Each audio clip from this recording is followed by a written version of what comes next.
Hi everybody, this is Bastiaan, and today we're going to take a look at exchange sacrifices and how we can use them in our games to our advantage. So I'll just illustrate this with a game. So I'm playing white, e4, and black plays d5, the Scandinavian. So take, knight c3, queen e5 check, bishop blocks, queen g5, threatening g2, bishop f3. So this not only protects g2 but also attacks b7 and a8 in some cases. So this locks in the bishop on c8. Knight f6, d4. So typically when we play against the Scandinavian, we want to develop with tempo and attack the queen whenever possible. Queen a5. This pins the knight. Knight g2 e2, getting ready to castle. Queen b6, a castle. e6, bishop e3. So this allows queen takes b2, but if played, I can play rook to b1 with a double attack on b7 pawn. Black doesn't take on b2, instead develops the knight. d5, again with a tempo attacking the queen. Queen moves to a5, take, so I'm creating an isolated pawn. Knight d4, knight d5,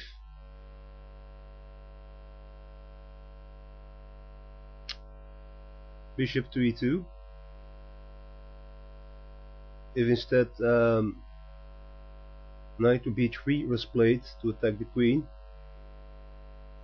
black can simply take on the bishop with tempo, so I lose the bishop pair. And after queen takes, queen f5,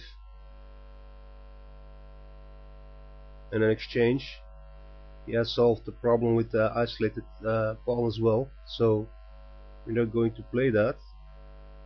So bishop e2, bishop d7, now knight to b3 attacking the queen. Queen b4, a3, queen h4, queen to d2,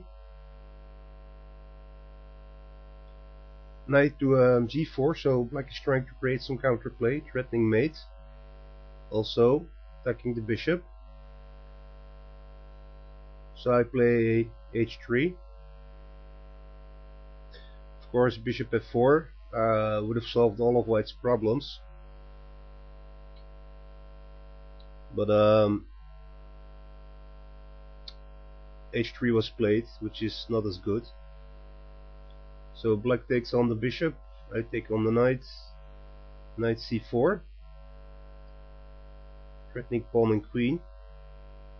So I take on the knight, which doesn't bother me that much because I've already lost the bishop pair. So I might as well exchange the second bishop. Queen takes bishop, rook a to d1, bishop to d6, and now we're going to set up an exchange sacrifice, rook to d4. This allows black to play bishop to h2 check, and after king takes on h2, king h1 would lead to the same. Black can play queen takes rook, so I've lost an exchange, bishop against rook. But the nice thing about this exchange trap is actually, after playing rook to d4, it looks like I'm threatening the queen, and I've overlooked this exchange, but it isn't so. So that's why black is so eager to play it. So after king h2, queen takes on rook. What's the point? This only works if we follow up with the second exchange sacrifice. Rook takes bishop. King recaptures. Otherwise, I can play queen e6 with mate soon enough. Knight c5 check.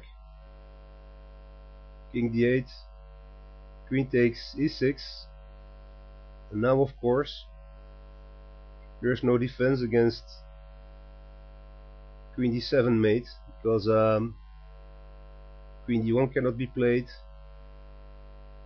queen d5 cannot be played. For instance, queen d5 you can just recapture,